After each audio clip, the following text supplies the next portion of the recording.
Bonsoir, nous commençons cette nouvelle année, l'émission de l'Esprit des Lettres, nouvelle année que je vous souhaite d'ailleurs excellente, pleine de lectures passionnantes. Nous commençons donc cette année en entrant dans le vif de 3 débats décisifs qui ont hanté en quelque sorte la vie de l'Église de France et la vie des chrétiens ces 40 dernières années. Le premier débat, c'est la question de la catéchèse, du catéchisme. Allons-nous comment sortir de cette longue crise de la transmission de la foi? Le second débat, c'est la question de l'engagement, la solidarité, le social. Faudrait-il être chrétien de gauche pour être vraiment chrétien? Le troisième débat, ou la grande question, celle de l'espérance, plus intime, cette espérance qui, dans les moments difficiles, nous aide peut-être à surpasser, sortir des problèmes. Est-ce que c'est une sorte d'opium de l'âme, de l'esprit, ou est-ce que c'est quelque chose de beaucoup plus intime? Donc, des sujets un peu polémiques, débats qui vont rendre cette émission passionnante avec nos 3 invités et leurs 3 ouvrages. Nous sommes, comme d'habitude, ici à la Procure, dans cette librairie qui nous accueille chaque mois, librairie qui coproduit avec Le Jour du Seigneur et Catéo, l'Esprit des Lettres. Donc, je vous disais, premier débat, la question de la catéchèse, le catéchisme. Joël Molinario, bonsoir. Bonsoir. Donc, vous publiez chez Bayard Le catéchisme, une invention moderne, avec un sous-titre un peu intrigant, de Luther à Benoît XVI. Donc, vous êtes théologien, on s'en doute un peu, pour écrire un livre aussi érudit aussi sur ce sujet, directeur adjoint de l'Institut supérieur de pastoral catéchétique donc à la Catho de Paris. Vous êtes donc un spécialiste de cet art assez difficile de transmettre la foi. Et ce livre arrive effectivement très à propos dans un contexte qui reste difficile pour beaucoup. En même temps, c'est une très belle histoire de ce qu'a pu être le catéchisme. Mais ce livre pose aussi beaucoup de questions. Nous allons le voir tout à l'heure. Étienne Grieux, bonsoir. Bonsoir. Donc vous êtes jésuite, professeur au Centre Sèvres à Paris. Vous habitez en banlieue, en tout cas, vous avez inscrit votre vie dans cette proximité auprès des plus pauvres. Et c'est justement ce croisement entre votre expérience humaine et votre savoir de théologien que vous croisez dans ce livre intitulé « Un lien si fort ». Quand l'amour de Dieu se fait diaconie, c'est aux éditions L'Atelier, préfacé par le cardinal Etchegaray, que tout le monde connaît. Et en fait, vous théorisez en quelque sorte l'action sociale, l'action pour les autres, qui n'est pas seulement la solidarité, qui n'est pas seulement l'action caritative, on en verra ça tout à l'heure, mais qui est au cœur, vous incitez beaucoup, de la vie des chrétiens. Troisième débat avec vous, Claude-Henri Roquet, bonsoir. Bonsoir. Alors, vous étiez déjà sur ce plateau il n'y a pas si longtemps pour un livre magnifique sur la vie de saint François d'Assise et les fresques à travers les fresques de Giotto. Et vous avez aussi commis en quelque sorte cette année un livre sur le peintre Edward Hopper, puisque vous êtes historien de l'art. Mais là, vous publiez cette fois aux éditions de l'Œuvre Les Racines de l'Espérance, qui est une sorte de journal spirituel, une méditation sur la puissance, la force de cette vertu qui justement peut nous éclairer dans des moments un peu difficiles où nous avons l'impression d'être dans un certain néant. En tout cas, vous avez foi en l'espérance et nous allons le voir tout à l'heure. Donc vous voyez 3 livres extrêmement intéressants, très différents comme toujours, qui promettent une émission passionnante, mais avant d'entrer dans les pages de ces ouvrages, je vous propose de retrouver notre cher François Maillot, qui est directeur de la Procure, qui a feuilleté pour nous l'actualité du livre religieux du mois de janvier.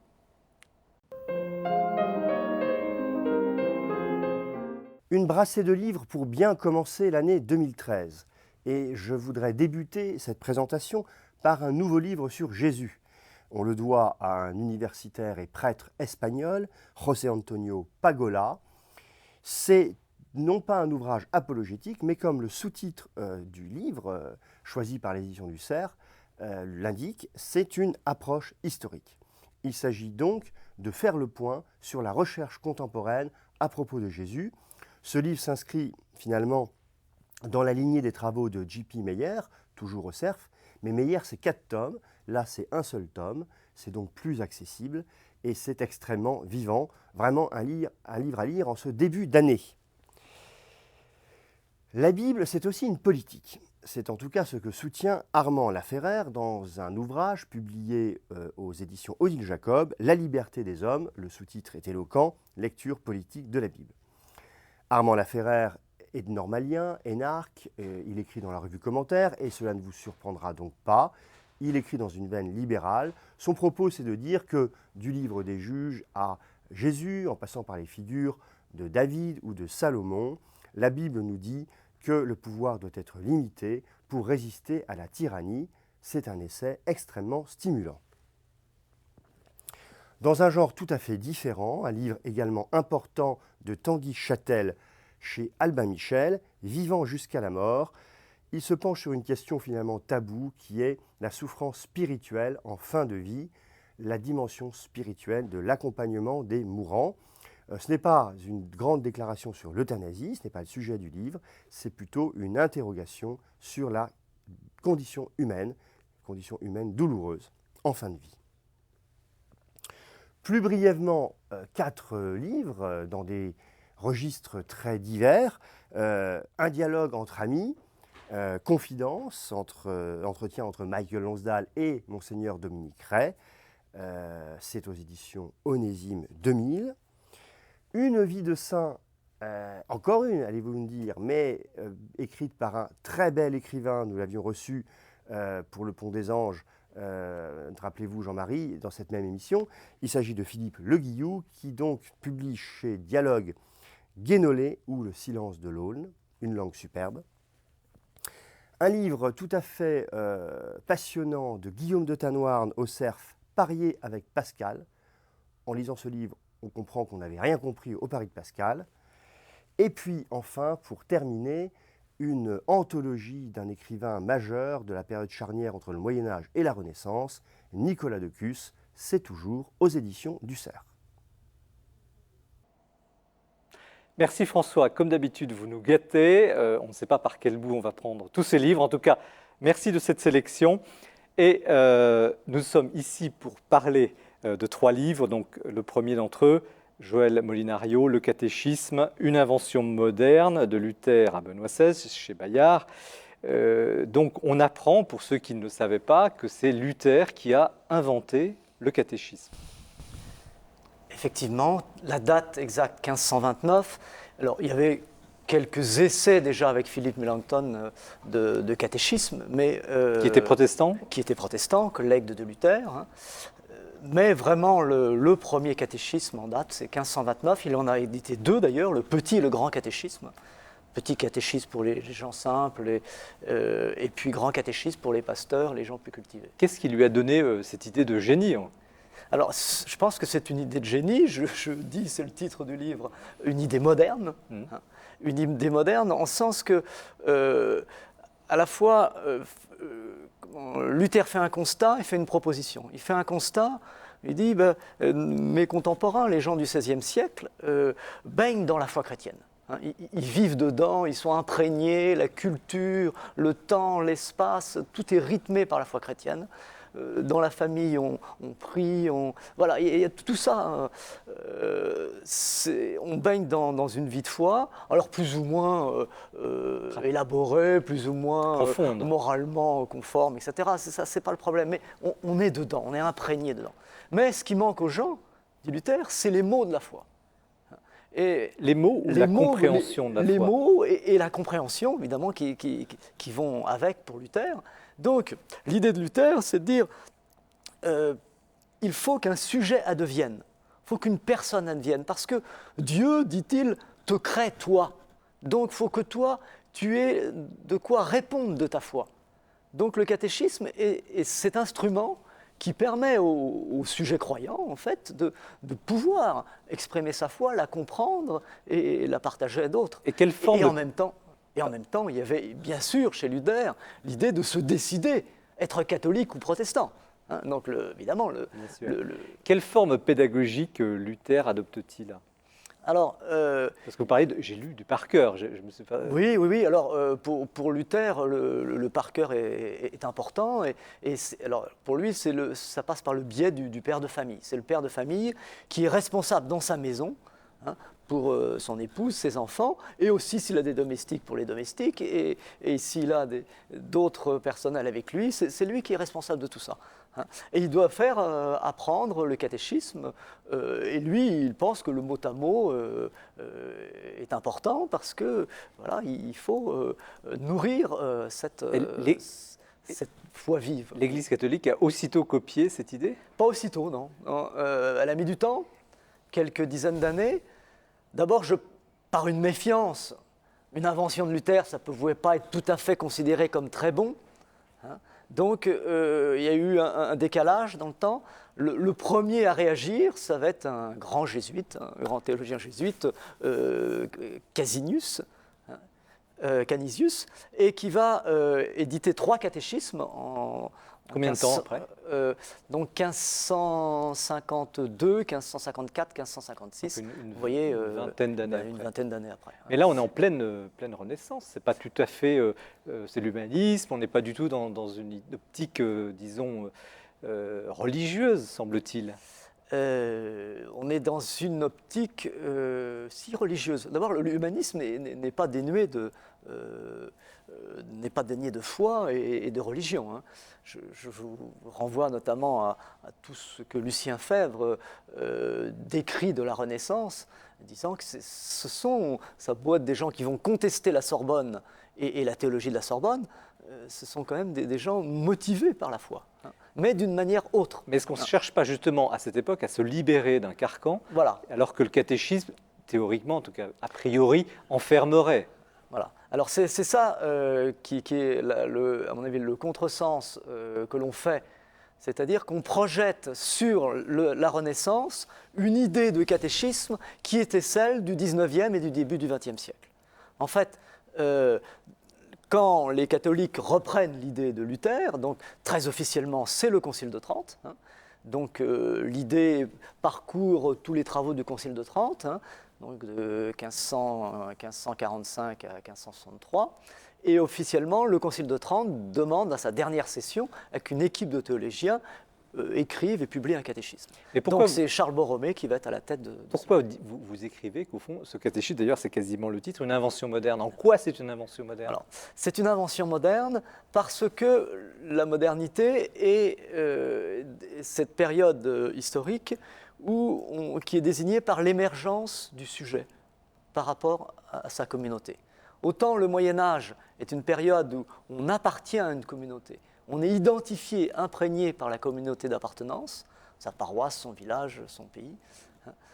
Autant la modernité se caractérise par une émergence du sujet, de la personne qui a des opinions, qui va plus ou moins s'inscrire dans un parcours de liberté, et une personne que l'on prend en compte concrètement. C'est vraiment la grande idée des humanistes.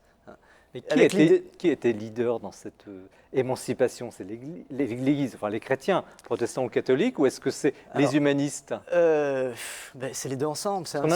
Quand vous voulez, l'impression que justement le catéchisme a été un outil oui, populaire, absolument. touchant des masses que justement les humanistes et les intellectuels ne touchaient pas. Voilà. Alors voilà, à la fois il y a des choses très communes entre les humanistes et Luther et le Concile de Trente, hein, c'est-à-dire l'idée qu'il faut éduquer. Ça, c'est vraiment la grande conviction de Erasme, de Rabelais, de tous les grands humanistes. Hein.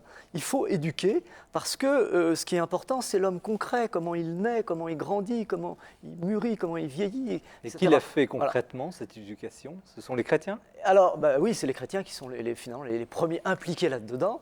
Et alors là où Luther et le Concile de Trente va aller beaucoup plus loin, c'est qu'ils vont dire, mais c'est tout le monde, c'est le peuple qui doit être éduqué. Hein, c'est pas seulement les élites, c'est pas seulement les princes, c'est pas seulement les grands bourgeois, mais l'éducation, les mots de la foi sont pour tous. Et ensuite, le catéchisme devient paradoxalement une arme anti-protestante. Alors, voilà. Si on déroule, parce qu'on doit aller assez vite, on déroule le temps, on arrive... Oui, c'est le paradoxe, c'est que au fur et à mesure des années, eh bien, il va y avoir ce que les historiens vont appeler les catéchismes de polémique. Alors, catéchisme anti-protestant, catéchisme anti-janséniste aussi, hein. Et après, les catéchismes que l'on va connaître et dont on va hériter au début du XXe siècle, les catéchismes qui en fait sont écrits en réaction aux idées des Lumières, de Rousseau, de Kant, de la Révolution française, en réaction aux idées politiques libérales. Et en après, fait, au 19e, on continue dans la même veine. Voilà. Et là, donc, le 19e, début du 20e, va forger une autre idée de catéchisme qui va être vraiment conçue comme un outil de résistance par rapport à ces idées modernes qui se sont développées pendant le 18e siècle, par exemple. C'est tout, quasiment la bonne première partie de votre livre, avec quasiment les trois quarts, une histoire très très précise du catéchisme. On ne va pas aller plus loin. En revanche, on arrive à un moment où la crise, en tout cas en France, est énorme. Crise de la transmission, j'ai un peu forcé le trait tout à l'heure, sans doute. Et on a l'impression qu'on n'en est pas sorti. Alors, quel bilan tirez-vous de cette situation? Alors, le bilan, c'est que nous sommes rentrés dans une période beaucoup plus complexe dans les enjeux, dans les défis de la transmission. Quand Luther, donc le Concile de Trente, invente le catéchisme, l'idée, c'est que tout le monde est imprégné de cette foi-là. Donc, sur cette foi-là, sur cette culture chrétienne, eh bien, on va donner les mots de l'intelligence de la foi pour pouvoir mieux vivre comme sujet dans ce monde chrétien. Mais aujourd'hui, voilà, quand cette vie de foi n'est plus supposée, le catéchisme tout seul ne suffit plus. Mais est-ce que c'est justement pas, c'est un grand débat, le moment justement de former davantage les intelligences et d'enseigner? On a l'impression que l'Église a peur d'enseigner. Alors, je ne pense pas que l'Église ait peur d'enseigner, mais l'intuition, par exemple, une des réponses que je trouve très prophétique aujourd'hui, c'est celle des évêques de France, quand dans le texte national pour l'orientation de la catéchèse, ils développent l'idée d'initiation. Parce que dans l'idée d'initiation, il y a l'idée qu'on devient chrétien à la manière dont les catéchumènes deviennent chrétiens. Oui, c'est-à-dire par une expérience de la foi et par un enseignement de la foi. Mais les gens qui nous regardent ont des enfants, des petits-enfants, et disent « mais ils ne savent plus rien, on se plaint justement des catéchismes ambiants ». Et il y a un vrai problème. Comment aujourd'hui prendre ce paradoxe enseignement-initiation? Les évêques eux-mêmes ne sont pas d'accord, vous le savez. Il y a eu sur ce texte-là un gros débat justement entre une voix plus enseignante et une voix plus initiatrice. Comment sortir de ce paradoxe? Alors, d'abord, l'initiation ne fait pas d'opposition. L'initiation ne fait pas d'opposition entre enseignement, c'est-à-dire que l'initiation est considérée comme un processus global. Le texte de référence dans l'Église du magistère qui fait référence pour la catéchèse, c'est le directoire général qui vient de Rome et qui dit que le modèle de toute catéchèse, c'est le catéchuménat baptismal. Justement parce que l'enjeu aujourd'hui, c'est à la fois d'annoncer la foi et à la fois de la faire vivre. Parce que dans un présupposé comme celui de Luther, où on avait déjà une expérience chrétienne, on pouvait apporter les mots de la foi et l'intelligence de la foi, ça allait ensemble. Mais aujourd'hui, il faut faire les deux. Donc la tâche catéchétique est bien plus complexe. Donc, elle ne peut pas être seulement de l'enseignement, il faut de l'enseignement, bien sûr, si on n'annonce pas. Si j'oublie d'annoncer, je fais mon malheur. Mais en même temps, je dois accompagner cet enseignement d'une expérience vitale de la foi. Est-ce qu'on n'a pas péché, en tout cas vous le dites, vous citez largement aussi la conférence de Ratzinger à Notre-Dame, les excès de pédagogie, le pédagogisme, est-ce qu'on n'a pas péché par excès de pédagogisme? Alors, c'est un reproche que l'on fait, et je pense que parfois, il est juste, pas toujours, parce qu'il ne faut pas oublier que c'est toujours aussi avec de la bonne volonté que les gens en sont dit, mais il y a un tel écart entre ce que vit l'Église et ce que vivent les gens, il faut trouver des processus. Mais on a parfois fait excès de confiance dans la pédagogie, pensant qu'en renouvelant la pédagogie, on allait résoudre tous les problèmes. Claude-Henri Roquet, comment ça vous éveille quoi ce débat culture, initiation, sensibilisation, connaissance? Moi, j'écoute ça avec beaucoup d'intérêt, comme de la même façon que j'ai lu votre livre. D'une part, parce que j'ai appris beaucoup de choses que j'ignorais. Un livre très érudit. Effectivement. Oui, oui, enfin, il y a des choses d'histoire qui sont passionnantes, mais ce qui n'est pas moins passionnant, c'est la question qui se pose. Qu'est-ce que le catéchisme et sa différence éventuellement, ou la distinction avec la catéchèse? Alors, il y a une foule de questions. D'abord, une question de langage. Quel langage parler aux hommes divers de ce temps-ci, mais qui sont divers dans ce temps? Et puis, cette question, je vous ai écouté très attentivement parce que tout me porte à aimer la clarté d'esprit et à la désirer. Peut-être c'est une part de mon temps d'enseignant, n'est-ce pas, bien sûr, et de lecteur de Bachelard, quand il parle du sens de la question. On ne se construit pas comme homme, comme enfant d'abord, si on ne pose pas de questions, et ces questions peuvent quelquefois rester béantes et ne pas avoir de réponse verbale, bien entendu, ce serait l'autre aspect de celui de l'expérience. Mais il est bon que l'on puisse se tourner vers quelqu'un et lui dire, eh bien, que pensez-vous de cela? Que puis-je penser? Qu'est-ce qu'on a pensé? Avoir des réponses claires à des questions qu'on essaie de clarifier aussi. Est-ce que, Étienne Grieux, est-ce que les réponses qui sont données sont assez claires? On a l'impression qu'on... J'entends beaucoup de gens, de parents qui se plaignent justement d'une espèce de confusion dans les concepts. Est-ce que l'enseignement catéchétique est assez clair? Je crois que ça, c'est une question vraiment difficile parce que, en même temps, on sent bien qu'une expérience de foi ne peut pas se réduire à une formule. Donc, elle peut passer par une formule. Oui, mais à condition que la formule, disons, soit comme un tremplin ou comme une porte pour ouvrir du sens. Mais si jamais on a un rapport un peu crispé à la catéchèse et où on se dit, oh, faut vraiment que ça tienne là-dedans, à ce moment-là, je crois qu'on loupe vraiment, on manque vraiment, disons, le jeu dont parlait Joël, entre initiation et enseignement, dans lequel les deux se renvoient l'un à l'autre et disons, se fécondent mutuellement, quoi. Je crois qu'on est tous d'accord sur cette dialectique. Mais concrètement, aujourd'hui, on a l'impression que la catéchèse est en panne. Joël Molinari, oui. Vous travaillez, vous formez des catéchistes. Alors, je dirais... il y a quelque chose qui ne tourne pas rond. Qu'est-ce qui ne va pas? C'est la société qui est en mutation. Je crois que l'Église n'a pas sa part de responsabilité? Un peu aussi, oui, forcément. Mais est-ce qu'elle sait ce qu'elle veut dire, l'Église? Je crois, oui. Oui, il y a vraiment un accent fort sur le Christ, la communion au Christ, l'essentiel de faire vivre ce qui est au cœur de la foi. Et je crois que là, il y a un accord global aujourd'hui sur la question catéchétique en disant que ce n'est pas les questions périphériques qui doivent être au cœur du renouvellement de la foi. Et ça rejoint les questions sur la nouvelle évangélisation. Hein. Oui. Donc c'est à partir du cœur, quoi. C'est-à-dire le mystère pascal, la mort, la résurrection, voilà ce qui est à la source de ce qui va renouveler. Je crois que tout le monde est d'accord sur cette méthode, mais il y a quelque chose qui tourne pas rond. Qu'est-ce qui, selon vous, ne marche pas aujourd'hui dans la transmission de la foi dans l'Église catholique, alors que dans d'autres religions, je pense à l'islam, je pense au judaïsme, les choses vont beaucoup plus de soi, et pourtant ils sont dans la même société. Alors, il y a une chose, alors il faudrait voir qu'est-ce que ça veut dire, ça marche dans chacune des communautés. Il y a des actes de transmission, oui, parce qu'il y a un communautarisme plus fort.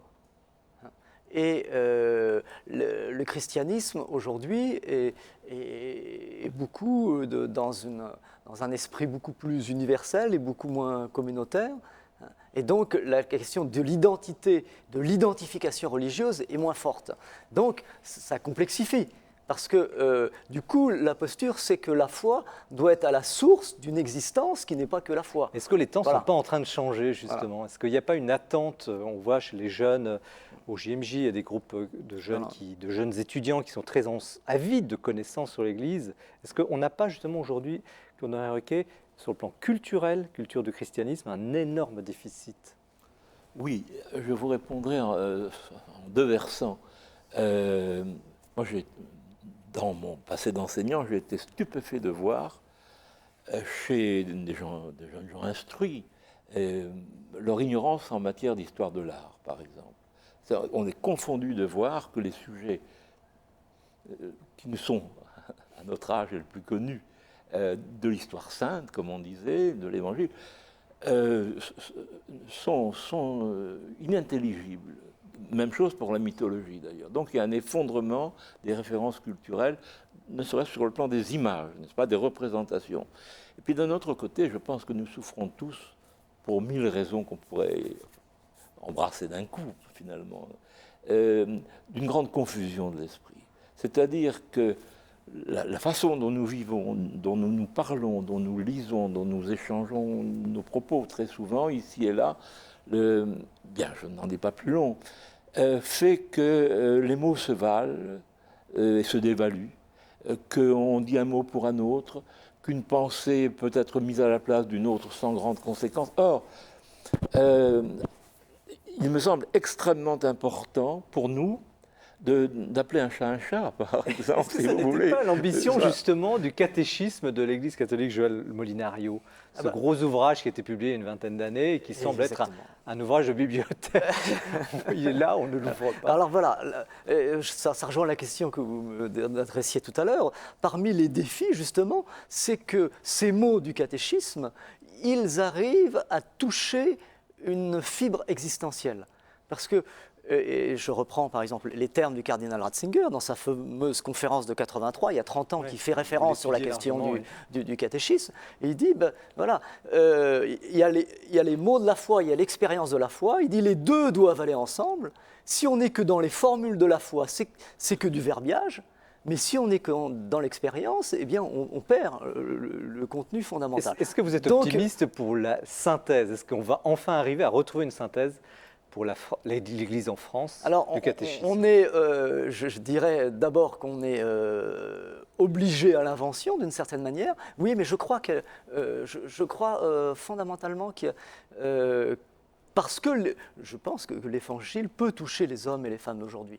Et que finalement, si l'expérience qu'on peut faire dans l'Église, l'expérience de vivre bien, et connecté à un langage qui permet à une connaissance, pas seulement une connaissance à la fois de l'Évangile et de la tradition chrétienne, eh bien je crois qu'il y a une connexion, il y a une fécondation qui peut se faire. Étienne Grieux, vous partagez cet optimisme de votre confrère? Mais moi je pense qu'en même temps, il y a certainement des points sur lesquels on a travaillé dans l'Église. Je pensais par exemple, par rapport à la question de l'initiation de la foi, je pense qu'il y a un champ qu'on a un peu laissé en friche ces dernières décennies dans l'Église de France. C'est qu'est-ce qu'on propose pour une initiation à la prière dans les familles, par exemple. Et moi, je crois que le b.a.-ba de l'expérience croyante, c'est un petit qui entend ses parents qui s'adressent tout haut à Dieu. Je crois que ça disons, pour moi, c'est vraiment une toute première initiation à la foi, c'est entrer dans la foi vivante de quelqu'un. Et si ça manque, après, on peut rajouter des choses qui sont de l'ordre de l'enseignement. Mais je pense que, disons, ça ne sera pas sur un terreau très riche. Voilà. Très porteur. Et une deuxième chose aussi, je crois, c'est que je crois que les catholiques, ils sont attendus par leurs contemporains pour dire qu'est-ce que ça leur fait de croire. Ça intéresse plein de monde. De dire leur foi elle-même, ça n'intéresse pas tellement, je crois, mais de dire qu'est-ce que ça leur fait de croire, ça s'intéresse. Et là-dessus, nous, les catholiques, on est souvent très courts. Alors, c'est pas dans notre culture. Continuer ce riche débat, d'ailleurs, à travers votre livre dans la séquence suivante. Merci Joël Molinario pour cet ouvrage, Le catéchisme, une invention moderne. De Luther à Benoît XVI, donc, qui ouvre beaucoup, donc qui est d'abord très riche sur le plan historique, on y apprend beaucoup de choses, comme disait Claude-Henri Roquet, et qui ouvre beaucoup de débats. On a évoqué, survolé quelques problématiques. Donc c'est chez Bayard, Le catéchisme, une invention moderne. Nous poursuivons cet échange passionnant, je vous avais prévenu, en retrouvant Bertrand Deschamps, qui a décoté pour vous, pour nous, le coup de cœur de l'Esprit des Lettres. Gérard Bardy est doué pour trouver de bons sujets et en plus, il a le sens du titre. Après l'excellent Charles le Catholique, paru l'an dernier, qui examinait à la loupe les rapports du général de Gaulle avec l'Église, il revient cette année toujours chez Plon avec les moines soldats du général. Alors de quoi s'agit-il ? Parmi les 1038 compagnons du prestigieux Ordre de la Libération, 15 étaient des religieux. Parmi eux, des prêtres séculiers, des missionnaires, jésuites, pères blancs, carmes, et sans oublier un pasteur de Mulhouse. Il y a eu aussi le destin tragique du père Deglos, sauvagement assassiné au Tchad en 1976.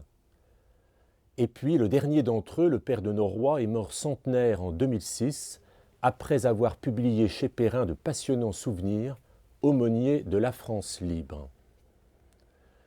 L'ouvrage s'ouvre sur le portrait de l'amiral Thierry d'Argentlieu, un brillant officier de marine qui entre chez les Carmes d'Avon en 1920 et qui en ressort en 1939 au moment de la mobilisation, avant d'aller offrir ses services à la France libre.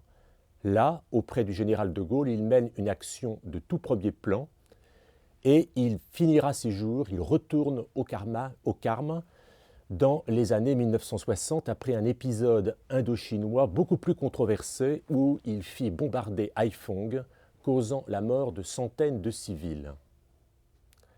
Je n'oublie pas non plus la figure du cardinal Saliège qui clôt le livre, le cardinal Saliège dont tout le monde reconnaît aujourd'hui la clairvoyance et le courage et qu'Israël éleva au rang de juste. La grande réussite de ce livre, c'est de sortir de l'ombre des héros discrets, exemplaires par leur engagement et leur humilité.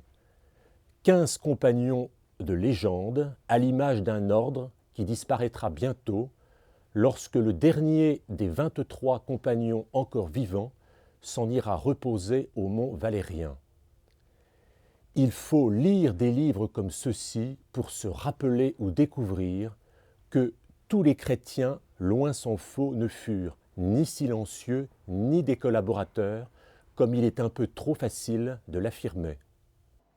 Merci Bertrand pour cette évocation qui introduit très naturellement la deuxième séquence de notre soirée avec Étienne Grieux, donc, qui est jésuite et qui publie aux éditions de l'Atelier un livre rouge au titre très compliqué quand même, Un lien si fort quand l'amour de Dieu se fait diaconie. Alors, on va tout de suite expliquer ce que pour vous signifie le mot diaconie. La diaconie, dit d'une manière très, très rapide, ça évoque le service. En fait, c'est plus large que ça. On peut dire que c'est une manière d'être, une manière d'entrer en relation qui est tout imprégnée des manières d'être qui étaient celles du Christ. Et qui, du coup, porte un peu quelque chose de sa présence. Voilà. Une manière de se rapporter les uns aux autres qui rend sensible la manière d'être qui était celle du Christ. Voilà ce qu'on peut dire. C'est-à-dire la manière d'être qui était celle du Christ, c'était quoi ? Il faut relire les évangiles et voir qu'est-ce qui se passait quand Jésus rencontrait un lépreux, quand il rencontrait quelqu'un qui est paralysé. C'était une proximité ? Je crois qu'il y a, oui, il y a vraiment quelque chose de la proximité. Il y a un accueil de la personne telle qu'elle est. Et une suspension du jugement, on peut dire. Ça, c'est extrêmement fort. Et puis, je crois que chez Jésus, il y a le désir que chaque personne puisse, disons, naître à elle-même et naître à Dieu. C'est dans un même mouvement, bien entendu. Voilà. Et on voit dans les évangiles, en feuilletant les pages des évangiles, on voit beaucoup de ces naissances. Et c'est très beau. En quoi est-ce que c'est nouveau ? Parce que l'Église, en tout cas les chrétiens, à l'image et à la suite du Christ, se sont toujours efforcés d'imiter leur maître et d'être proches de l'autre. Qu'est-ce que vous voulez vraiment dire de neuf ? Autour du terme de diaconie, qui, vous savez, dans l'Église de France, c'est pas mal travaillé ces temps-ci, parce qu'il y a Diaconia 2013, là, tout un processus, une dynamique, on peut dire. Pardon, est-ce que ça a un rapport avec les diacres ? Parce que diaconie, diacre, on peut... Alors les diacres sont un élément très important de la diaconie, mais la diaconie ne se résume pas aux diacres. Hein. Mais on peut dire, en gros, l'enjeu de cette, disons, ce qui est un peu neuf, parce que c'était ça votre question, qu'est-ce qui est un peu neuf dans cette notion de diaconie? Disons, ça fait sortir un peu les engagements sociaux simplement du champ de l'éthique ou de la morale. Autrement dit, si jamais les chrétiens sont invités à être fraternels, solidaires, ce n'est pas uniquement un tu dois, ce n'est pas une sorte de conséquence morale de la foi, mais en soi, c'est un lieu source, c'est un lieu d'expérience spirituelle. Et c'est quelque chose, ils vont être nourris dans leur foi aussi par leurs engagements. Alors du coup, de voir les choses comme ça, disons, ça évite de situer la solidarité comme une sorte de quelque chose qui serait un peu second par rapport à la foi, qui elle serait une expérience strictement à l'intime de soi-même. Mais là, vous êtes en train de renverser complètement. D'ailleurs, vous parlez de révolution culturelle, vous renversez la vapeur d'une certaine manière, parce que vous dites le lieu source de la foi, c'est l'engagement. C'est dans l'engagement que je vais trouver Dieu. Disons, ça fait partie des lieux sources. Bien sûr, ce n'est pas l'unique lieu source. Il y a aussi l'expérience personnelle, l'expérience qu'on vit dans la prière, dans la célébration des sacrements, dans la liturgie, etc. Tout ça, ce sont des lieux sources pour la foi. Mais la rencontre du frère et le chemin fait avec les personnes fragiles sont des lieux sources. Mais ça, je pense que tout le monde en a fait l'expérience. Vous allez visiter quelqu'un qui est à l'hôpital et qui est malade. Et avant d'y aller, vous êtes un peu inquiet en vous demandant « mais qu'est-ce que je vais dire ? Comment je vais réagir ?» Et puis voilà que vous êtes dans la chambre de la personne et finalement, ça se passe tout autrement que ce que vous pensiez. Et les mots vous viennent tout simplement pour être présent à la personne. Et souvent, il arrive que dans ce type d'expérience, on en ressorte avec quelque chose comme de la paix ou de la joie même. Ben ça, c'est vraiment le signe que c'est une expérience spirituelle. Voilà. Et du coup, on voit bien que c'est un lieu source pour la foi. Ce n'est pas seulement un lieu d'application. Oui, mais certes, j'entends bien ce que vous dites. Mais en même temps, quand on vous lit, et c'est quand même vous théorisez un petit peu ce déplacement, vous demandez aux chrétiens de se déplacer, de ne plus considérer la solidarité comme une sorte d'accessoire ou de conséquence, vous l'avez très bien dit. Mais en même temps, parfois vous êtes un peu sévère, vous parlez d'euphorie à propos d'un certain confort spirituel. Vous dites, bon, il y a eu, je pourrais vous citer, il y a eu des périodes où peut-être, vous nommez personne, mais on se satisfaisait d'un bien-être intérieur, d'une paix intérieure, qui n'est... Et là, vous me dites, attention, ce n'est pas que ça, le christianisme. Il y a... Oui, mais en même temps, disons, moi, je ne serais pas porté à être sévère, parce que je pense que, vous savez... Vous l'êtes un petit peu dans la le marche livre, à pied... Vous l'êtes un petit peu quand même dans le livre. Ben, dans ce cas-là, ce n'est pas volontaire. Parce que moi, je pense... Non, vous ne manquez pas de charité, c'est vrai. Mais enfin, vous dites des choses fortes. Ouais. Oui, disons, il ne faut pas exiger d'un chrétien que tous les aspects des appels de la vocation chrétienne soient parfaitement assumés d'un seul coup pour lui. Ben, il pourra commencer par être quelqu'un qui est très, très sensible à la prière, par exemple. Il a le droit quand même. Je pense que la prière, bien sûr, et la prière le ramène à ses frères.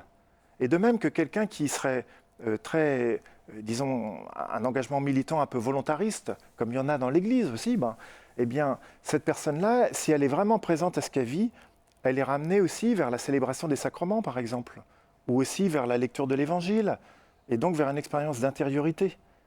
Donc, ce qui est vraiment intéressant, c'est de voir ces passages, ces renvois. Et qu'importe si à certains moments on est très déséquilibré d'un côté ou de l'autre, il paraît que la marche à pied, c'est une série de déséquilibres. Voilà. Donc si on n'est jamais en déséquilibre, on n'avancera pas non plus. Hein ? Alors, tout à l'heure, quand j'ai introduit l'émission, j'ai posé une question assez polémique. Faudrait-il être de gauche pour être un véritable chrétien ? Et quand on lit, vous consacrez un chapitre à l'engagement politique, vous ne concluez pas cela. Mais si on lit entre les lignes, c'est un petit peu ça. Vous dites au fond, la solidarité est un appel plus fort et on ne peut pas être insensible comme citoyen à cette dimension-là. Est-ce que j'interprète votre pensée ? Oui, mais ça ne voudra pas dire forcément qu'on est de gauche. Et moi, je crois que c'est très important pour l'Église qu'il y ait des chrétiens de différentes sensibilités politiques. Si être chrétien, c'était être monochrome politiquement, là, ça serait un peu grave quand même. Je pense que c'est vital pour l'Église qu'il y ait des chrétiens de différentes sensibilités politiques, mais ce qui est aussi vital, c'est que ces chrétiens-là vivent leur engagement politique en chrétien. c'est-à-dire d'une certaine manière, pas Alors, n'importe comment. Je crois que pour tous, il y a un appel, on peut dire, à être présent, à se laisser toucher par ceux qu'ils rencontrent, tout simplement, par ce qui se passe aussi. Et du coup, disons, là où ça serait vraiment embêtant, c'est quand on se met à fonctionner en boucle et qu'on devient sensible ou sourd à tout un pan de la réalité et qu'il y a des souffrances qu'on n'entend plus, auxquelles on n'est plus sensible. Ça, c'est embêtant. Alors, c'est ce qu'on appelle l'option préférentielle pour les pauvres. C'est bien ça? Alors, se pencher, c'est ça que vous voulez désigner? disons, l'option pour les pauvres, qui est un terme né en Amérique latine, mais repris par Jean-Paul II notamment, dit que finalement, tout chrétien, il a un rendez-vous avec les plus fragiles. Et ça pourra prendre des formes très différentes selon les gens qu'il va côtoyer. Ça pourra prendre la forme de la confrontation au handicap, par exemple, ou bien à la maladie, ou bien à la fin de vie, ou bien à des personnes marquées par la grande pauvreté. Mais disons, je crois qu'un chrétien qui vivrait en écartant délibérément de son champ des personnes marquées par des formes ou l'autre de grande précarité, eh bien en même temps, il manquerait vraiment quelque chose de la bonne nouvelle. Mais il y a une chose qui me frappe, c'est que vous citez par exemple l'engagement associatif, syndical, vous abordez très peu la question de l'entreprise. Or, il y a beaucoup de petits chefs d'entreprise, des petits patrons, des artisans, je pense à eux parce qu'on n'en parle jamais, qui portent 5, 6, 10, 15 employés, qui ont des carnets de commandes à 2 mois et demi, qui font vivre des gens, ils connaissent une vraie fragilité. Pourquoi l'Église, me semble-t-il, en tout cas dans votre livre, ne regarde pas suffisamment à fond, sérieusement, cette partie-là de la pauvreté, de la fragilité qui est économique? Oui, alors, disons, moi je crois que c'est effectivement très important, c'est tout un pan de la vie de nos contemporains, la vie du travail, et c'est quelque chose de très structurant. Alors, disons, moi si j'en ai peut-être pas suffisamment parlé dans ce livre, c'est peut-être un manque, voilà. Mais je vous pose la question parce qu'on est toujours un petit peu dans le même registre. On dit les plus pauvres, j'ai absolument rien contre, bien entendu, les plus fragiles, toujours. Et on ne regarde pas, quand vous dites la fragilité peut être ailleurs, on ne la voit pas toujours là où elle est. Et on accuse facilement, dans certains milieux, d'être des mauvais chrétiens ou des moyens chrétiens parce qu'ils ne sont pas assez sensibilisés à la question de la pauvreté. En tout cas, moi je pense que ce qui est très important, c'est de garder les yeux ouverts, un peu comme des veilleurs, de garder les yeux ouverts sur notre environnement, pour chaque chrétien, disons, et chaque communauté chrétienne, ce n'est pas seulement individuel, disons. Et du coup, ça sera une attention, par exemple, aux membres de sa famille, mais aussi aux collègues de travail, aux voisins. Et disons, ça, c'est vraiment un appel, je pense, pour les chrétiens. Ouais. Surtout quand on est dans une période comme actuellement, où il y a beaucoup de formes de précarité qui s'aggravent, disons. Ouais. Claude-Henri Roquet, si je vous posais la question, qui est le pauvre? Qu'est-ce que vous répondriez?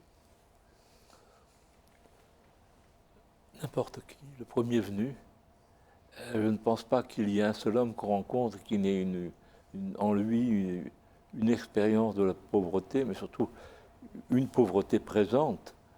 J'ai envie de vous dire aussi, mais le plus pauvre, je le connais bien, c'est moi. Et d'autant plus que je ne le sais pas. N'est-ce pas? Tu te crois, je cite l'Apocalypse, tu te crois riche, repu, que sais-je, et tu ne connais pas ta misère. C'est une question qui me prend au dépourvu, je vous réponds comme je puis. Mais moi, je vous écoute et je vous ai lu attentivement, bien sûr. Et je pense que ce qui se dit ici, là, est tout à fait important pour nous tous, pauvres de nous. Parce qu'en parlant de diaconie, il me semble qu'on va au cœur de l'Évangile, on cherchait les mots. On n'ose plus dire charité, amour, on hésite. Voilà qu'on va peut-être dire diaconie, mais surtout service. Mais par ce mot, on entre, je ne vais pas faire le théologien ni le prêcheur, mais on entre au cœur de l'Évangile, il me semble. Donc, diaconie, Service, c'est aller au mystère de l'Évangile et du Christ. Ça s'adresse à chacun de nous. Autre dimension, qu'est-ce que je sers? À quoi je sers? Qu'est-ce que je ne sers pas? N'est-ce pas? De quoi suis-je le serviteur? Et enfin, dans ce monde désespérant, je dirais, ce monde où nous entrons chaque jour plus avant avec angoisse, n'est-ce pas, et impuissance, avec pauvreté, je dirais. Ce que vous dites là, ce qui se dit là dans l'Église, me semble important parce que nous parlons de conversion, mais voilà une conversion, je dirais, saisissable en quelque sorte.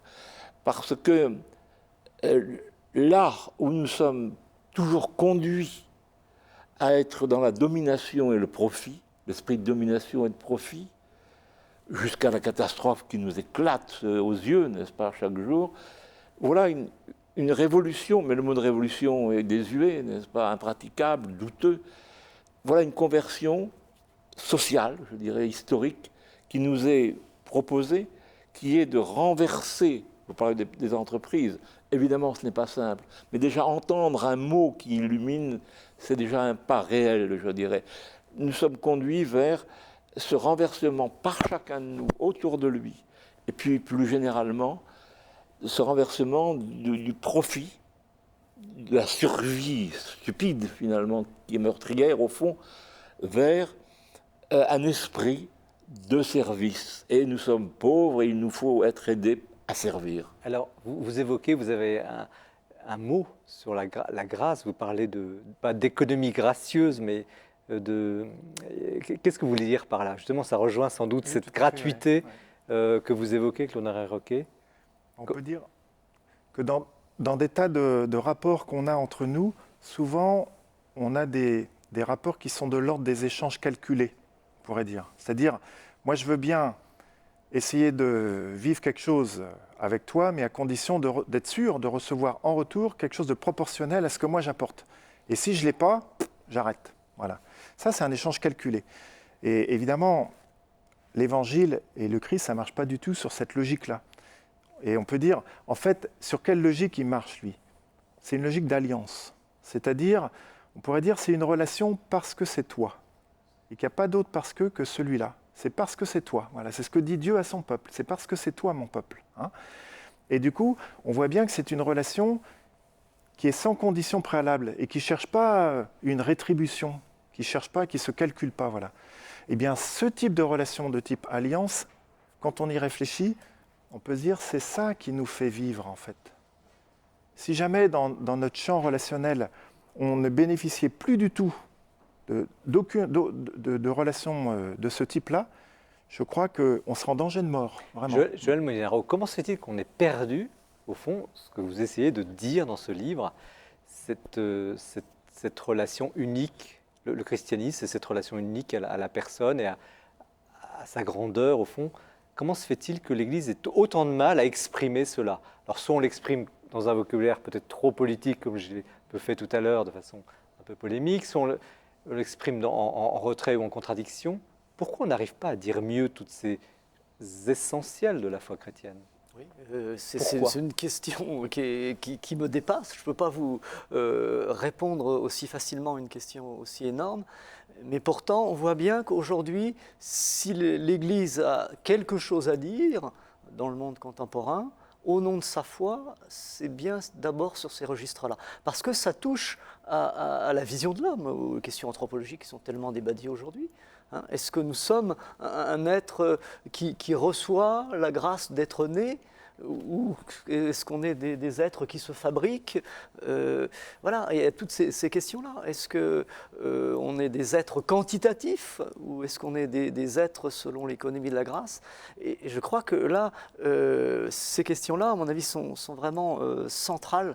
Le livre d'Étienne est vraiment une merveille, je trouve, et il peut rejoindre les questions qu'on posait tout à l'heure sur la catéchèse, parce que je crois que là, ça fait partie des expériences fondamentales qui structurent un être chrétien aujourd'hui, et que les mots de la foi peuvent accompagner et rendre compte de cette expérience que l'on fait à travers la vulnérabilité, la rencontre du pauvre, la rencontre de Est-ce qu'il l'autre. ne va pas trop loin, votre confrère Étienne Grieux, dans son ambition, quand il parle de révolution culturelle, en disant au fond, on a un peu oublié cette dimension, alors je dis solidarité, mais ça n'est pas que ça, on a bien compris, dans l'Église, et on a perdu le sens même.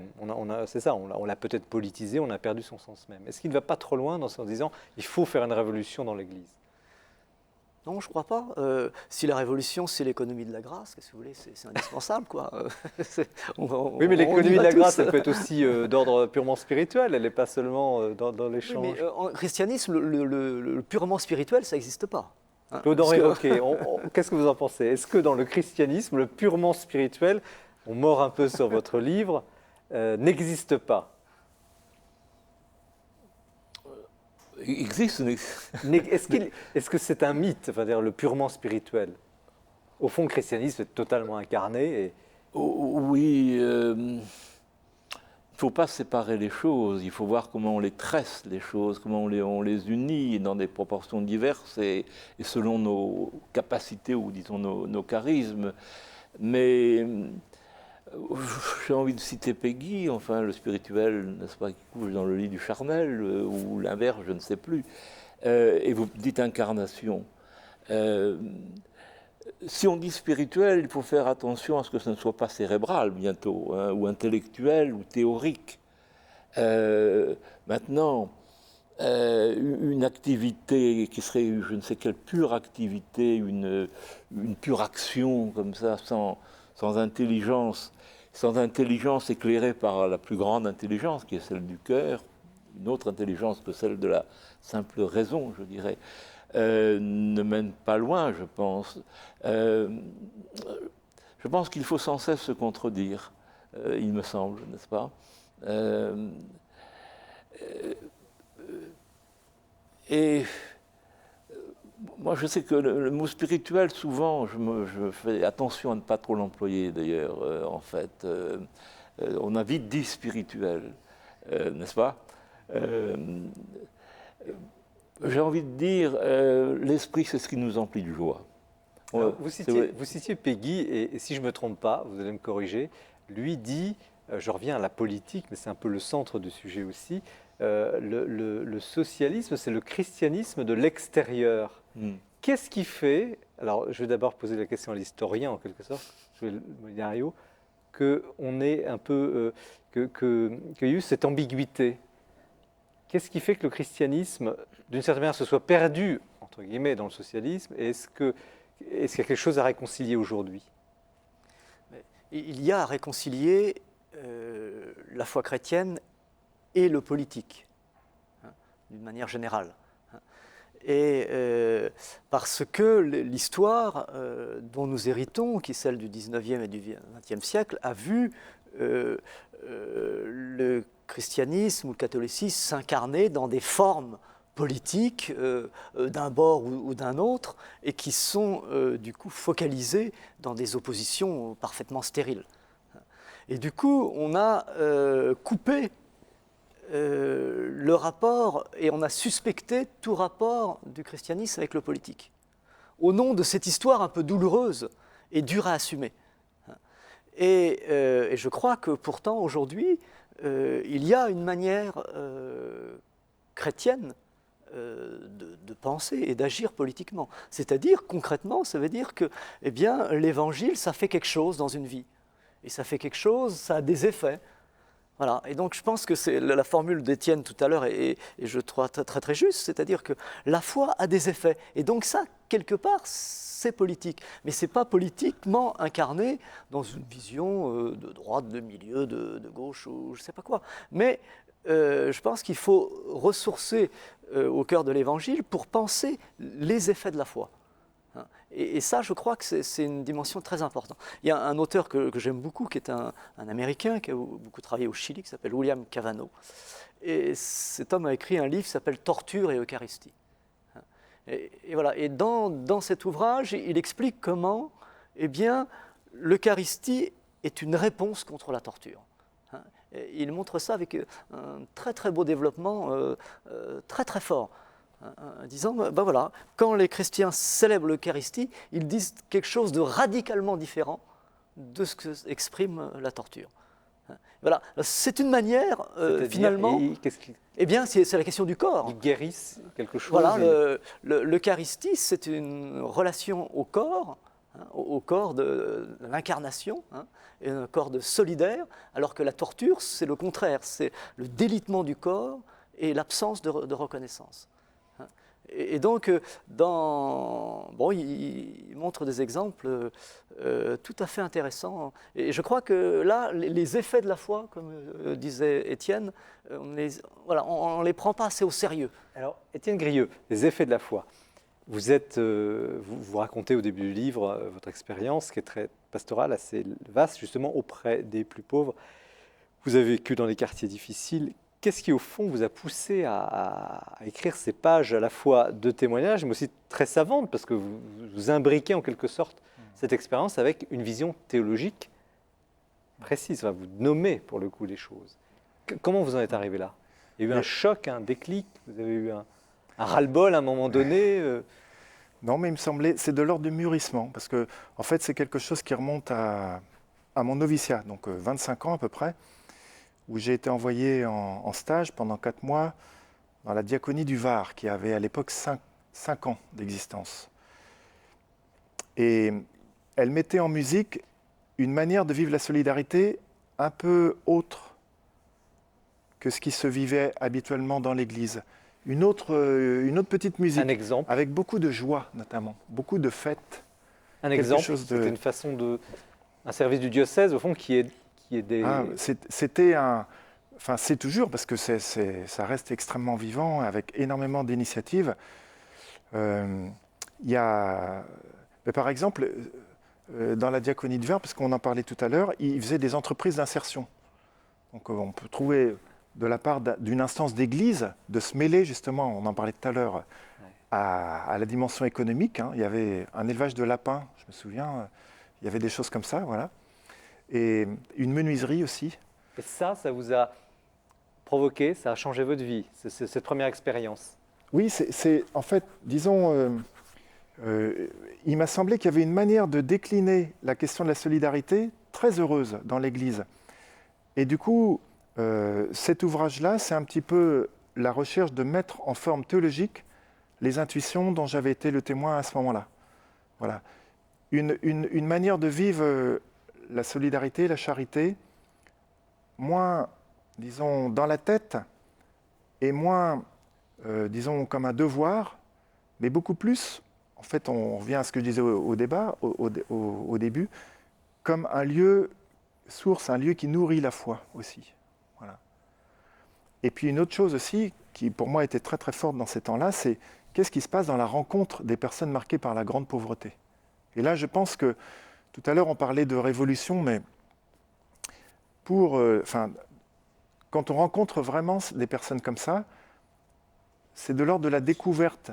Et on peut dire que ça réveille en nous des choses, un trésor, quelque chose qui peut être enfoui, qu'on n'écoute pas. Voilà. Ces personnes-là nous aident à réveiller ça en nous. Et ça, c'est, disons, au niveau personnel, c'est de l'ordre d'une petite révolution. Mais un autre mot plus classique pour en parler, c'est la conversion. Alors, ce sera le dernier mot de ce plateau, de cette deuxième partie d'émission avec vous, Étienne Grieux. Un lien si fort quand l'amour de Dieu se fait diaconie, donc préfacé par le cardinal Etchegaray aux éditions de l'Atelier. Merci de vos témoignages aussi, parce que effectivement, ce thème soulève beaucoup de débats, on l'a vu, mais également une grande sérénité finalement dans cette rencontre avec les plus pauvres. Donc avant de retrouver notre troisième invité, Claude-Henri Roquet, nous faisons une petite halte instructive et mémorielle avec Mathilde Mailleux, qui a choisi pour vous et pour nous, et l'équipe de la Procure, les livres qui lui sont apparus les plus importants au cours de cette année 2012. Pas de chronique portrait ce mois-ci, nous avons eu envie de changer un petit peu et puis de revenir sur l'année 2012, des grands succès de la librairie religieuse de 2012. Nous avons eu de beaux succès, des engouements de lecteurs, de l'intérêt particulier pour des domaines très divers comme la théologie, le domaine biblique, la spiritualité ou encore les documents d'Église. Et nous commençons tout de suite avec L'enfance de Jésus de Benoît XVI aux éditions Flammarion, un ouvrage qui clôt l'œuvre de Benoît XVI sur Jésus de Nazareth, un ouvrage extrêmement accessible. Si vous n'avez jamais eu l'occasion de lire un livre de notre pape théologien, eh bien c'est l'occasion, car c'est un ouvrage extrêmement formidable pour comprendre Jésus de Nazareth. Jean-Christian Petit-Fils à présent avec son Jésus, un autre ouvrage sur le Christ, un ouvrage paru fin 2011 aux éditions Fayard. C'est un ouvrage qui a continué à trouver un véritable lectorat. C'est l'œuvre d'un historien plutôt spécialiste du XVIIe et du XVIIIe siècle, mais ici c'est l'œuvre personnelle d'un homme qui s'est intéressé depuis toujours à la figure du Christ. Une œuvre rigoureuse, historique, un livre absolument captivant. Domaine biblique toujours, mais cette fois-ci avec l'Ancien Testament. Eh bien, c'est l'ouvrage de Jean-Louis Ska, un grand bibliste spécialiste de l'Ancien Testament, l'Ancien Testament expliqué à ceux qui n'y comprennent rien aux éditions Bayard. Un ouvrage extrêmement pédagogique qui aide à comprendre et à entrer dans la lecture et la compréhension donc, de ces livres de l'Ancien Testament. Documents d'Église à présent, avec un ouvrage qui fera date et qui est déjà un incontournable en librairie religieuse, c'est le Yucat. Le Yucat, ce catéchisme de l'Église catholique fait pour les jeunes à l'occasion des JMJ de Madrid, eh bien, c'est d'ores et déjà le livre qu'il faut lire, facile, clair, accessible à tous, à mettre entre toutes les mains et pour tous ceux qui veulent comprendre la foi catholique. La porte de la foi, la lettre apostolique de Benoît XVI, parue à l'automne 2012, c'est déjà un succès. C'est l'ouvrage qu'il faut lire pour comprendre l'année de la foi qui s'ouvre à présent. Enfin, nous terminons avec 2 livres de spiritualité, avec tout d'abord notre coup de cœur, c'est notre prix Panorama La Procure de spiritualité, avec 4 petits bouts de pain de Magda Hollander-Lafont aux éditions Albin Michel. C'est un vrai coup de cœur, un témoignage personnel extrêmement fort, éminemment spirituel, d'une femme déportée à l'âge de 14 ans, un ouvrage qui est un hymne à la vie. Et puis, pour finir, Au diable la tiédeur du père Michel-Marie Zanotti-Sorkin aux éditions Robert Laffont, un ouvrage décapant, fort, un appel pressant pour tous les catholiques à se mettre en marche et à témoigner. Merci Mathilde, c'est plus une sélection, c'est une moisson de livres et merci aussi de la passion avec laquelle vous nous présentez chaque mois ces sélections dans le cadre de cette émission avec La Procure. Claude-Henri Roquet, donc vous publiez aux éditions de l'Œuvre Les Racines de l'Espérance, un petit livre vert, puisque c'est de l'espérance qu'il s'agit. Vous êtes, je disais tout à l'heure, un historien de l'art, un poète, vous avez beaucoup écrit, je crois que c'est le 41e, si j'ai bien compté, mais ça vous importe peu, c'est très bien comme ça. Mais qui ai-je devant moi ce soir, en quelque sorte, qui est l'auteur de ce livre? Est-ce que ce n'est pas le dramaturge? C'est pas l'historien de l'art, le critique, c'est pas seulement l'essayiste, c'est pas seulement le poète, c'est le sage? Ah non, je ne m'attribuerai pas ce terme, bien entendu. C'est moi, mais qui moi, n'est-ce pas? C'est ma question. Voilà, c'est ma question. C'est difficile de vous répondre. Que voulez-vous exprimer au fond? On a l'impression que vous voulez dire quelque chose d'absolument essentiel.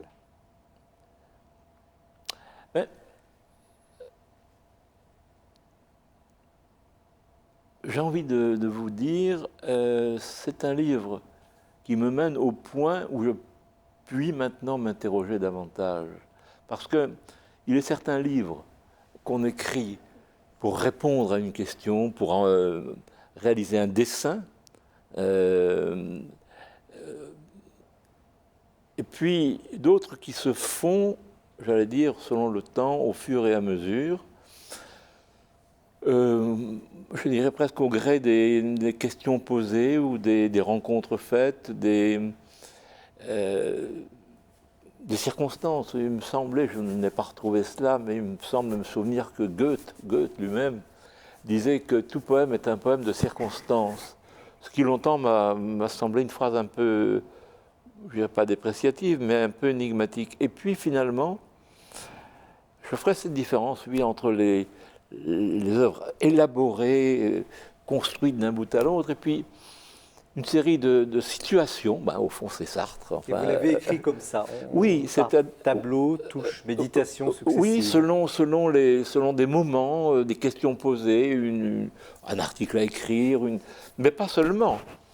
On descend vers les Gobelins à travers la brocante, et puis on trouve une icône. Vous racontez ça merveilleusement. Voilà. Et alors, eh bien, une petite icône métallique, et tout d'un coup, que personne n'a regardé, c'est presque, comment dire, une parabole, n'est-ce pas? Elle est là, elle est... Bon. Et vous en faites de l'acquisition, vous la prenez, vous la nettoyez, vous la posez sur votre table, elle vous illumine, et elle vous conduit à disons, une méditation imprévue. Alors, voilà, donc ce sont des textes divers, mais Parce que que vous n'avez pas encore dit pourquoi vous l'avez écrit. Ce livre, Oui, vous n'avez pas encore dit. Vous avez dit comment, mais Oui. vous n'avez pas dit pourquoi. C'était ma question.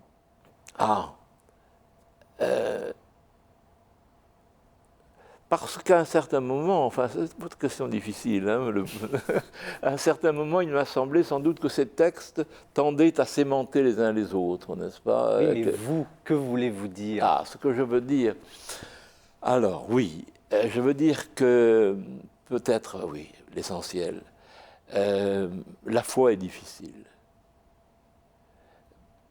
n'est-ce pas?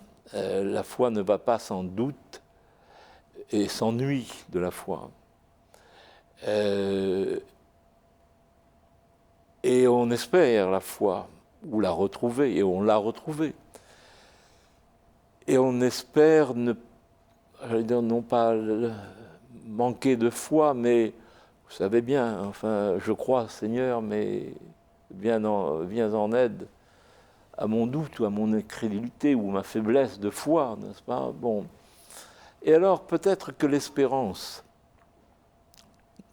ne serait-ce que l'espérance de la foi, n'est-ce pas, est plus saisissable, je dirais, n'est-ce pas? Nous connaissons le désespoir ou la désespérance. Et l'une des racines de l'espérance, c'est l'expérience du désespoir. Ça, l'expérience du désespoir, de toute forme de désespoir, à l'abonde, n'est-ce pas? À l'abonde, l'expérience de la foi abonde aussi chez certains, j'allais dire grâce à Dieu, parce que c'est à cette foi-là des autres, des saints, pas seulement des saints de l'histoire, mais des saints que nous pouvons rencontrer. C'est à leur foi que notre foi s'enracine, si je puis dire, dont elle s'éclaire dans ces ténèbres. Mais il nous reste de toute façon l'espérance. Est-ce qu'on peut dire que vous doutez de la foi, mais que vous avez foi en l'espérance? C'est une belle façon de dire, je crois. Non, je ne doute pas de la foi. Je dis simplement que la foi est difficile. Est-ce qu'elle est plus difficile à votre âge, si vous permettez, qu'elle l'a été peut-être avant? Oh, j'ai connu un long moment de foi, je dirais, naïve, au temps du catéchisme et après. Et puis un long moment d'indifférence ou de révolte, d'athéisme. Voilà. Et puis la foi m'est revenue, bien sûr. Enfin, la foi m'est revenue. Je me méfie de ces formules, n'est-ce pas? Mais enfin, bon, je suis rentré dans l'Église, n'est-ce pas? Par le Christ et par l'Évangile, bien sûr, et par la liturgie, et par un désir d'espérer et de croire, certainement. Et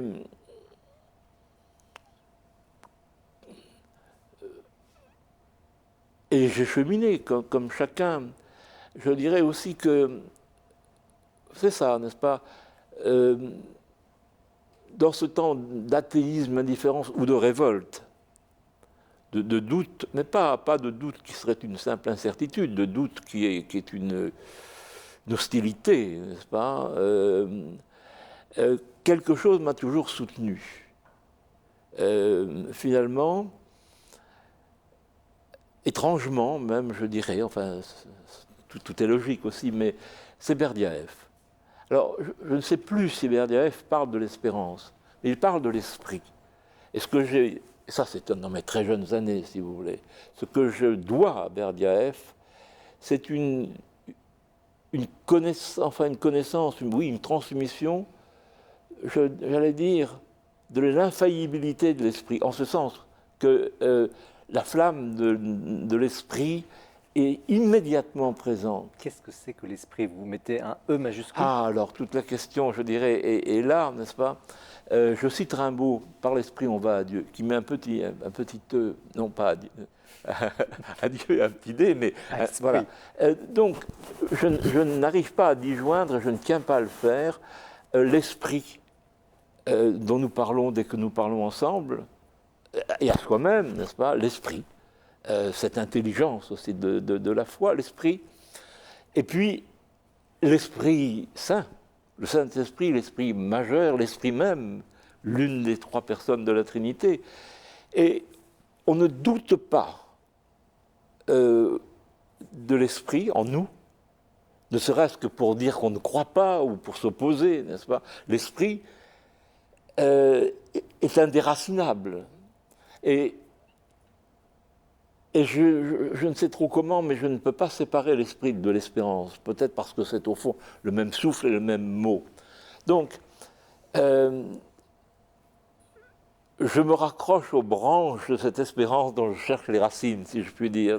C'est d'ailleurs le titre du livre, mais les racines de l'espérance. Mais avez-vous trouvé, Claude-Henri Roquet, la sérénité du croyant? Ah, mais croyant, je le suis. Mais pauvres croyants. Vous parlez de pauvreté, n'est-ce pas, hein? La sérénité,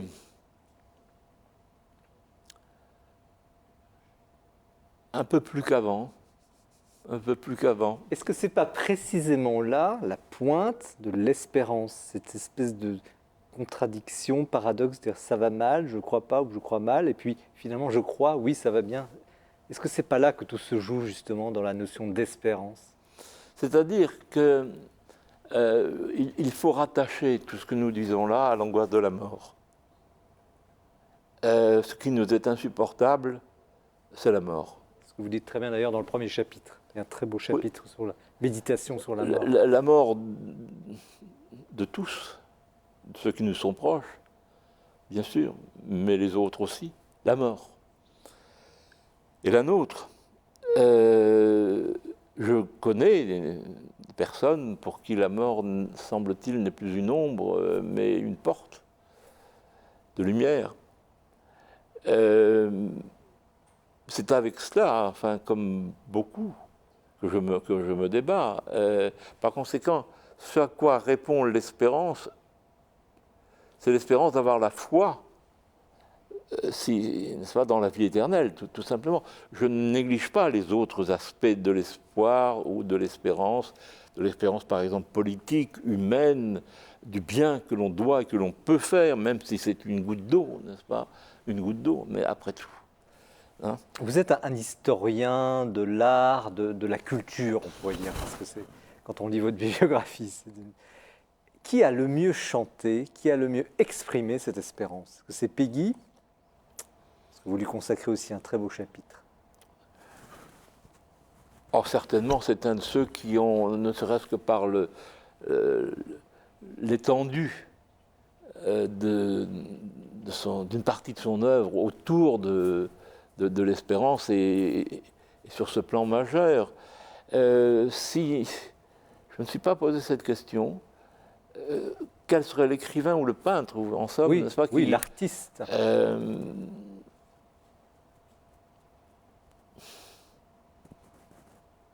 À qui pensez-vous vous-même? Moi, je pensais à Péguy, mais vous pensiez à Péguy. J'étais impressionné par le chapitre que vous lui consacrez. Écoutez, j'ai envie de vous dire, mais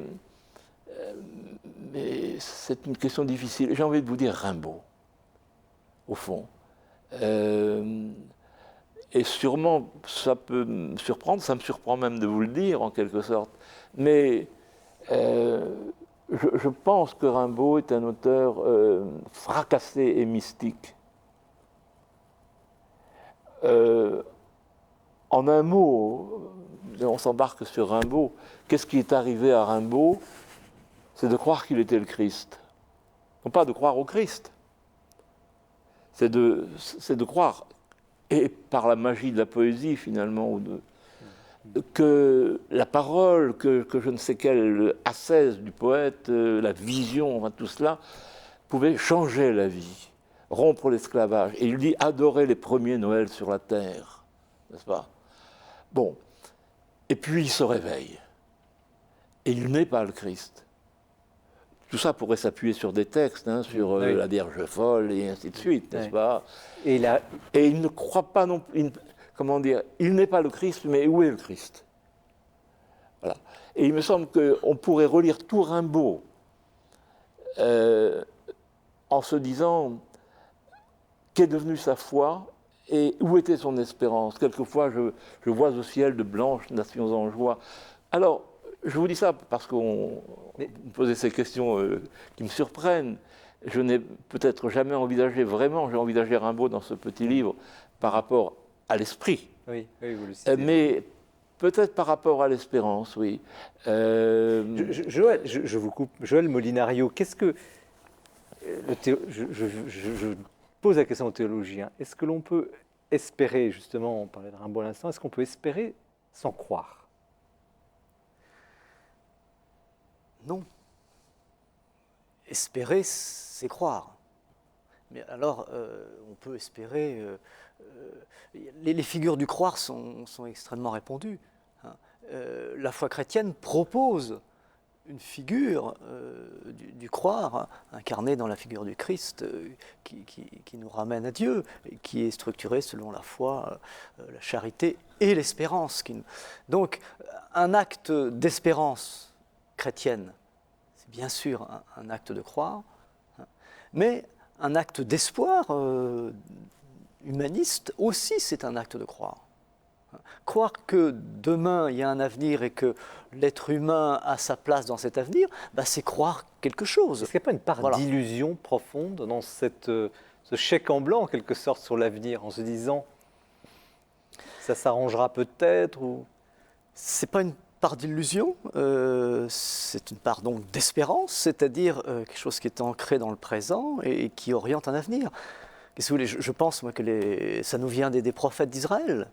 Les prophètes d'Israël ont changé notre vision du monde comme un destin, ils l'ont transformé en avenir. Voilà. Donc ça commence là, l'espérance, avec les prophètes d'Israël. Alors, sauf, on peut dire que les prophètes d'Israël sont des doux rêveurs, je ne crois pas. Justement, ils étaient des hommes bien incarnés dans leur temps, mais qui, incarnés dans leur temps, ouvraient l'avenir, justement par l'espérance. Le rôle, quel pourrait être le rôle, Étienne Grieux, de l'espérance dans cette société que vous décrivez, parfois lourde, difficile? Qu'est-ce qu'elle apporte? Moi, je crois que l'espérance est un point tout à fait crucial pour la société d'aujourd'hui et qu'on est justement une société, disons, un petit peu... disons, des fois, il y a un petit air de désillusion quoi, dans la société. Et je crois que l'espérance est un rendez-vous tout à fait crucial ouais, dans notre société. Après, disons, sans doute qu'on se méfie beaucoup des grandes visions d'avenir, parce qu'on en a un peu soupé, quoi. Au XXe siècle, il y a eu quand même pas mal de catastrophes de ce côté-là. Alors du coup, ça invite sans doute à redécouvrir l'espérance.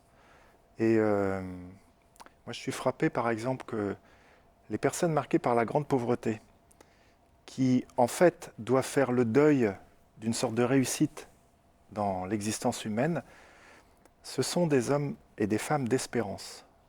Parce que c'est comme s'ils avaient redécouvert, disons, un essentiel, quoi. Et notamment, ils sont très sensibles aux liens humains. Très, très sensibles. Des fois, une sensibilité d'écorché vif aussi, il y a tout ça. Hein. Et du coup, je pense qu'ils invitent à voir que l'espérance, on ne peut pas la penser sans les liens qui nous appellent à l'existence. Tous ces liens qui nous appellent à l'existence, dont on a bénéficié. Claude-Henri Roquet, elle passe par ce dépouillement, l'espérance, vous l'avez déjà un peu évoqué tout à l'heure, mais elle passe aussi par la relation avec l'autre, parce que là on est tout à l'heure dans des vocations poétiques, etc. Quelle est la part justement de l'autre, de mon prochain, de celui avec qui je vis? Elle est essentielle, parce que si on regarde un peu notre vie, il me semble, nous avons passé notre temps à être sauvés, du pire parfois, et par des rencontres anciennes. Ce sont les livres, ce sont les peintures que vous évoquiez, la beauté, les grandes et belles actions, les exemples, mais aussi par bien des personnes que nous avons rencontrées qui parfois vous ont dit un mot, un regard, a suffi parfois. C'est très...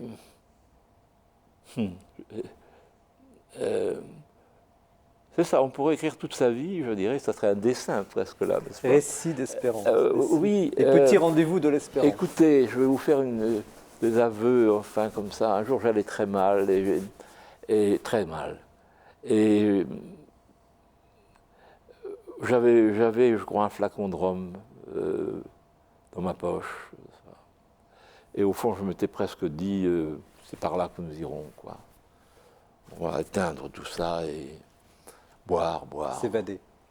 Oui, ça s'abrutir. Hein. Et puis, j'ai enseigné, et puis un étudiant grec, qui par la suite m'a offert une petite croix de bois dont on imprime les prosphores, n'est-ce pas? Donc un objet sacramentel, on va dire, sinon liturgique. Par la suite, il m'a offert cela, et voilà. Et donc j'allais rentrer dans ma chambre seul et boire. Ce romantisme de la fiasque plate dans la poche revolver, n'est-ce pas? Et puis ce garçon, ce jeune homme que je ne connaissais, c'est un étudiant, comme ça, m'a dit, où est-ce que... je crois qu'il me tutoyait, ça m'étonne, mais enfin... il m'a dit, où est-ce que tu dînes ce soir? La question ne se posait même pas. On va aller déjeuner, on va aller dîner ensemble, quoi. Bon, ça m'a détourné du flacon, de la fiasque, je préfère ce mot, romantique, du rhum. Bon, voilà, c'est une des histoires. Mais il y a, comment dire, tous ceux, dans une longue vie, on a rencontré bien des personnes, des peintres, un professeur... un prêtre, hein? Un prêtre, un prêtre, oui, un prêtre. Oui, un prêtre qui, par exemple, vous débarrasse de bonnes paroles, vous voyez. C'est-à-dire je veux dire, un prêtre qui connaît la souffrance, et comme vous essayez de le consoler avec les mots de la tribu, si je puis dire, n'est-ce pas, vous regarde un tel regard que vous n'en direz pas plus, que c'était pas ça. C'était pas ça qu'il fallait dire, ni même éprouver devant la souffrance d'un homme, d'un prêtre. Oui, d'un prêtre, vous faites bien de le dire. Mais oui, je pourrais, ça serait beau, repasser tout le fil de ma vie en disant, tiens, j'ai été sauvé par ma grand-mère. Est-ce que je vais être injuste si j'en nomme un. Est-ce que c'est, si on voulait faire un bilan, le mot est presque grossier, de l'espérance dans une vie, est-ce que c'est au fond ce qui reste d'une vie?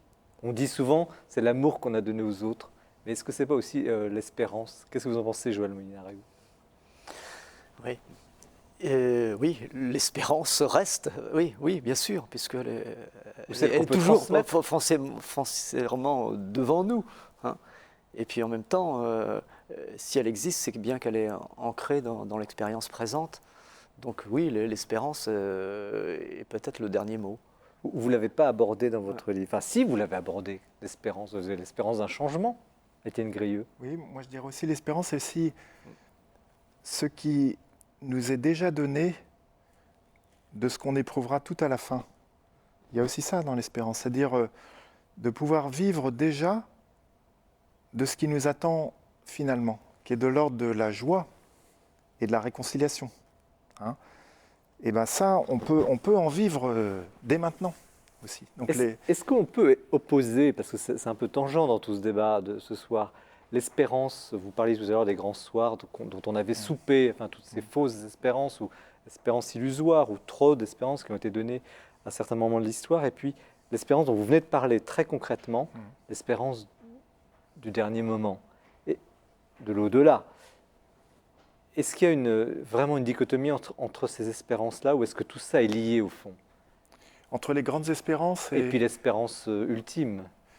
Ben disons, moi je pense que les grandes espérances, elles ont pris les habits de l'espérance, d'une eschatologie, disons, l'attente d'un dénouement aussi de l'histoire, des choses comme ça, mais de manière très mensongère, et en faisant violence. En fait, là où on se rend compte qu'on est dans la fausse espérance, c'est quand il y a de la violence.